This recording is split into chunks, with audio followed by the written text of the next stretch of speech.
Karachi 60% tax دیتا ہے اور 70 سالوں سے دے رہا ہے اور یہ ملک چلتا ہے. تو لیکن اگر کراچی بیٹھ گیا تو کیا ہوگا؟ تو میں اسی حوالے سے ایک شعر ہے کہ کچھ اپنے دل پر بھی زخم کھاؤ میرے لہو کی بہار کب تک. کچھ اپنے دل پر بھی زخم کھاؤ میرے لہو کی بہار کب تک. مجھے سہارا بنانے والوں میں لڑکھڑایا تو کیا کرو گے. ابھی تو تنقید ہو رہی ہے میرے مذاق جنوں پہ، لیکن تمہاری زلفوں کی برہمی کا سوال آیا تو کیا کرو گے. تضاد جذبات میں وہ نازک مقام آیا تو کیا کرو گے.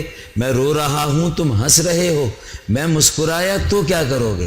تو یہ میں اسلام آباد والوں سے، وفاقی حکومت سے اکثر یہ شعر پڑھ کے گلا کرتا ہوں کہ اب کراچی کی طرف توجہ دو، اب 1200 ارب دو، اب یہ پیکج کی خیرات مت دو، اب کراچی کو اپنا لو.